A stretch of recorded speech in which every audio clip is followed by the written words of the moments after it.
Hello students, मैं श्रीमती मीरा गुप्ता, सह आचार्य अर्थशास्त्र, राजकीय महाविद्यालय बूंदी।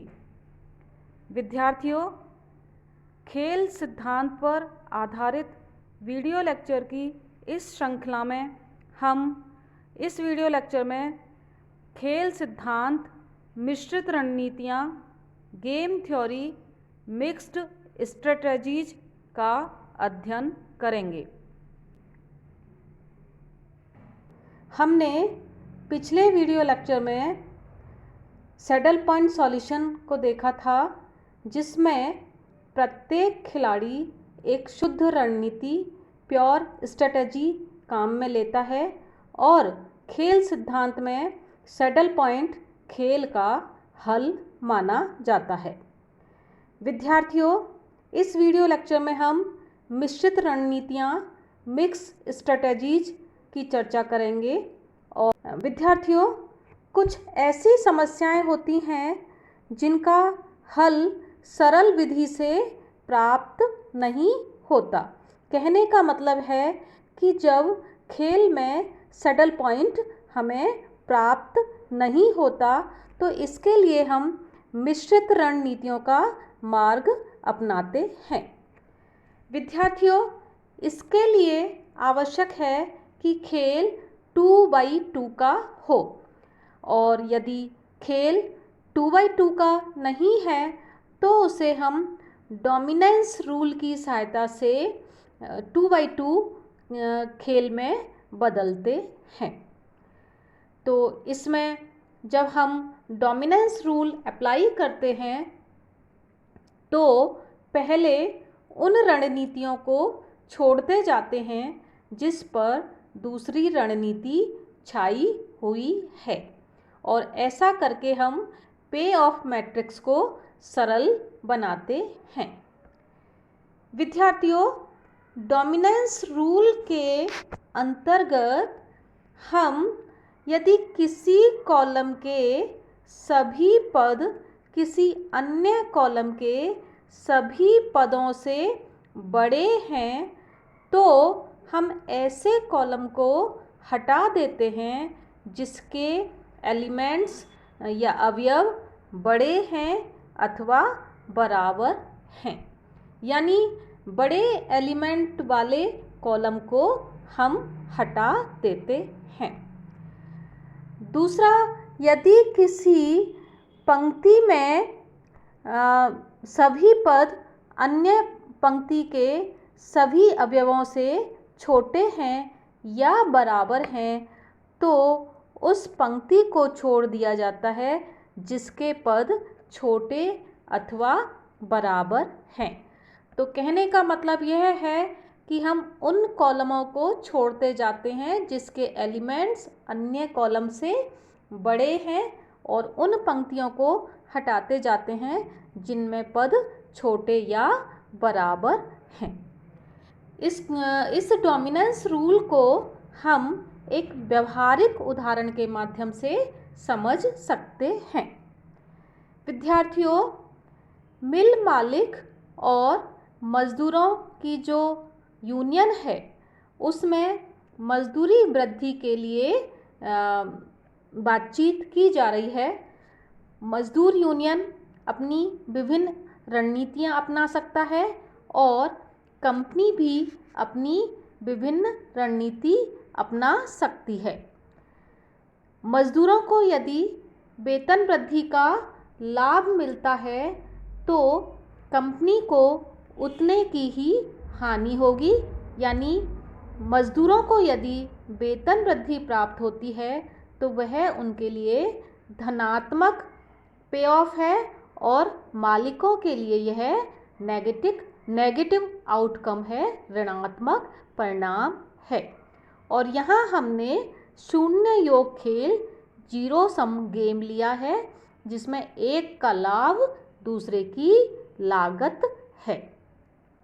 विद्यार्थियों, यहाँ इस उदाहरण में आप देख सकते हैं कि हमने सैडल पॉइंट निकालने की कोशिश की है, लेकिन यहाँ देख रहे हैं मैक्सिमिन 17 है और मिनी मैक्स 20 है।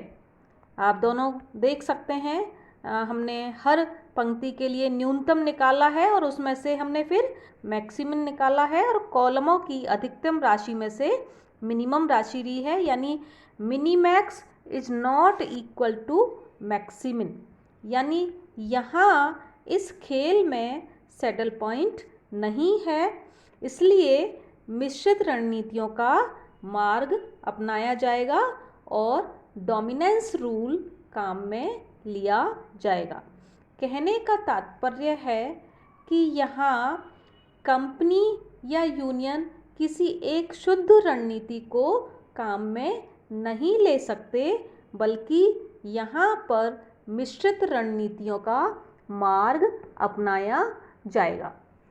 तो विद्यार्थियों, ऐसी स्थिति में हम पहले उन रणनीतियों को छोड़ते जाते हैं जिन पर दूसरी रणनीतियाँ छाई हुई हैं। आप उदाहरण को ध्यान से देखें तो आप इसमें देख सकते हैं कि जो U1 रणनीति है वह U4 पर छाई हुई है। आप U1 रणनीति को देखिए, यह U1 रणनीति है और यह U4 रणनीति है। तो यहाँ हम यूनियन की दृष्टि से यदि देखें तो यूनियन को U1 रणनीति में अधिक मजदूरी मिल रही है और U4 रणनीति में उसे कम राशि या कम वेतन वृद्धि प्राप्त हो रही है।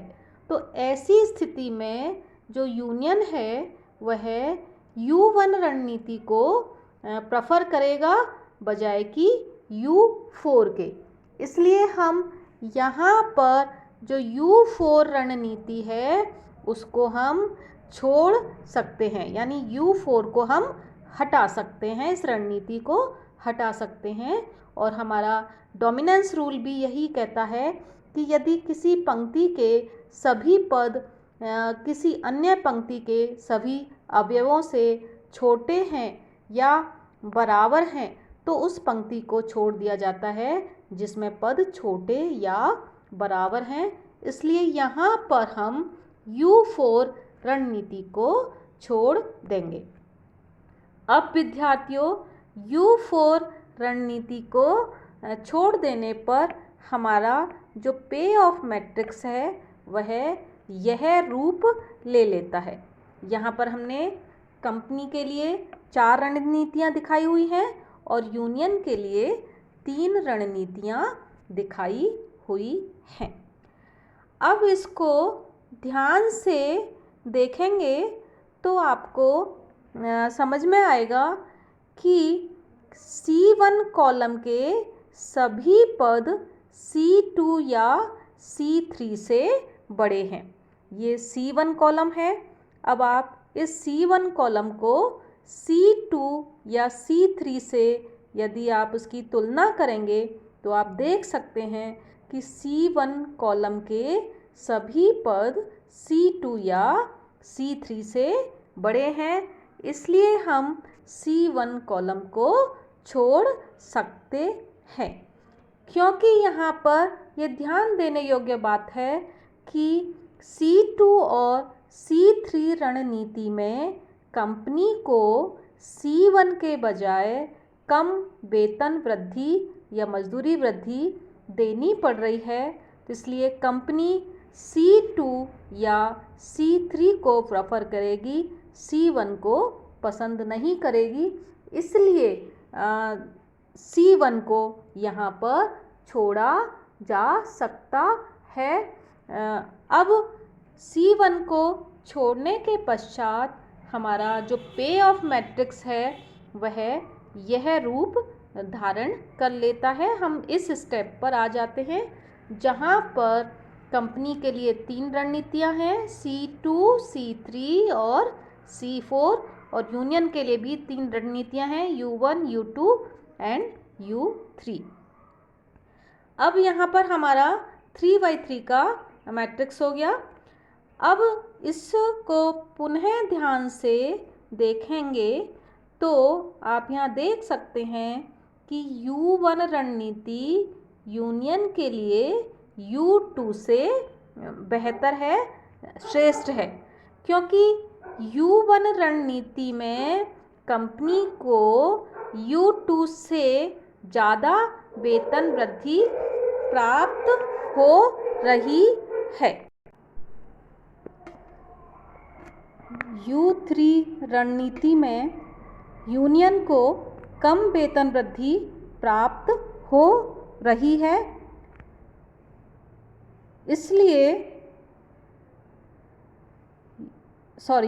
U2 में यूनियन को कम वेतन वृद्धि प्राप्त हो रही है U1 की अपेक्षा, इसलिए U2 को छोड़ा जा सकता है। अब U2 को छोड़ने के पश्चात जो पे ऑफ मैट्रिक्स है वह इस प्रकार हो जाती है। हमारे पास यूनियन के लिए 2 रणनीतियां हैं U1 और U3 तथा कंपनी के लिए 2 रणनीतियां हैं, कंपनी के लिए 3 रणनीतियां हैं C2, C3 और C4। अब इसको पुनः ध्यान से देखने पर आप देख सकते हैं कि जो C2 रणनीति है कंपनी के लिए, वह C2 रणनीति में कंपनी को ज़्यादा मजदूरी वृद्धि देनी पड़ रही है। C4 में ज़्यादा वेतन वृद्धि देनी पड़ रही है C2 की अपेक्षा। तो यहाँ पर इस C2 रणनीति की तुलना में C4 रणनीति है वो कंपनी के लिए ठीक नहीं है, इसलिए C4 रणनीति को भी छोड़ा जा सकता है। और जब हम C4 रणनीति को छोड़ देते हैं तो कंपनी के लिए भी 2 रणनीतियाँ शेष रह जाती हैं C2 और C3। तो विद्यार्थियों, अब कंपनी के लिए C4 से चूँकि C2 बेहतर है, इसलिए हमने C4 को छोड़ दिया है और जो हमारा अब गेम है वह 2/2 का हो गया है। यूनियन के लिए 2 रणनीतियां हैं U1 और U3 और कंपनी के लिए भी 2 रणनीतियां हैं C2 और C3। मान लीजिए यूनियन P समय तक U1 रणनीति काम लेगा और 1 - P समय तक U3 रणनीति काम में लेगा, और इसी प्रकार कंपनी Q समय तक C2 रणनीति काम लेगी और 1 - Q समय तक C3 रणनीति काम लेगी। अब इस 2/2 के गेम को हम मिश्रित रणनीति की मान्यता के आधार पर या तो हम इसका बीजगणितीय विधि से हल कर सकते हैं या इसे हम ग्राफ विधि से इसका सॉल्यूशन कर सकते हैं, क्योंकि अब यह 2/2 का गेम हो गया है। पहले हम बीजगणितीय विधि को लेते हैं। विद्यार्थियों, यहाँ पर चूँकि 2/2 का खेल है, इसलिए यूनियन अपने खेल को दोनों रणनीतियों में इस प्रकार विभाजित करेगा कि यूनियन की प्रत्याशित जीत जब कंपनी की रणनीति C2 हो, उस जीत को उस प्रत्याशित जीत के बराबर करेगा जब कंपनी की रणनीति C4 हो। कहने का मतलब ये है कि यूनियन दोनों रणनीतियों U1 और U3 में अपनी रणनीतियों को इस प्रकार विभाजित करेगा कि कंपनी चाहे C2 रणनीति अपनाए या C3 रणनीति अपनाए, उसकी प्रत्याशित जीत बराबर हो। तो इसलिए हम यूनियन की रणनीतियों को इस प्रकार निकालेंगे। आगे आप यहाँ देखिए कि हम यूनियन की जीत जब कंपनी C2 रणनीति अपनाए को उस प्रत्याशित जीत के बराबर करेंगे जब कंपनी रणनीति C4 अपनाए। तो इसलिए हम यहाँ पर इस रूप में लिखेंगे इसको 20p plus 7 1 minus p is equal to 17p plus 24 1 minus p। यहाँ पर आप देख सकते हैं कि P कंपनी की P यूनियन की U1 रणनीति है और 1 माइनस P जो यूनियन है 1 माइनस P समय तक U3 रणनीति काम में लेगा। अब इसको सिंप्लीफाई करके और सॉल्व करके हमें P की वैल्यू निकालनी होगी। आप इसको जब सिंप्लीफाई करेंगे तो सरल रूप में करने पर 20p इक्वल टू 17 यानी 20p बराबर 17 आएगा। तो p की वैल्यू यहाँ पर p इक्वल टू 17/20 आएगी, दैट इज इक्वल टू 0.85। यानी कहने का मतलब यह है कि यूनियन 0.85 समय तक U1 रणनीति काम में लेगा और जो दूसरी रणनीति है U3 जिसको वो है 1 माइनस P समय तक काम लेगा। तो 1 माइनस P की हम वैल्यू निकाल सकते हैं और यह आएगी 3/20 दैट इज इक्वल टू 0.15। अब विद्यार्थियों हम इससे खेल का परिणाम भी ज्ञात कर सकते हैं कि यूनियन को कितनी वेतन वृद्धि प्राप्त होगी। तो यहाँ पर हम P और 1 माइनस P की वैल्यू रखेंगे। आप चाहें तो यहाँ रख सकते हैं, आप चाहें तो इस पार्ट में रख सकते हैं या आप यहाँ पर रख सकते हैं। तो खेल का परिणाम इससे सॉल्व करने पर 18.05 आएगा। यानी कहने का मतलब यह है कि यूनियन को इतनी मजदूरी वृद्धि प्राप्त होगी। इसी प्रकार विद्यार्थियों कंपनी की मिश्रित रणनीति भी अपना निकाल सकते हैं कि कंपनी कितने समय तक C2 रणनीति काम में लेगी और कितने समय तक C3 रणनीति काम में लेगी। जैसा कि हम पहले कह चुके हैं कि मान लीजिए कंपनी Q समय तक C2 रणनीति काम में लेती है और 1 माइनस Q समय तक C3 रणनीति काम में लेती है।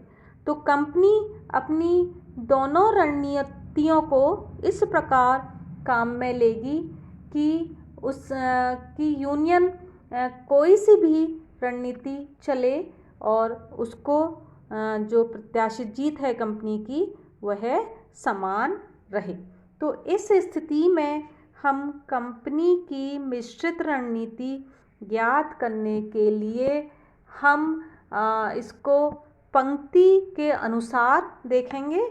यानी 20Q plus 17 1 minus Q equal to दूसरी पंक्ति जो कि यूनियन की U3 रणनीति है, चाहे तो यूनियन U1 रणनीति अपनाए चाहे U3 रणनीति अपनाए।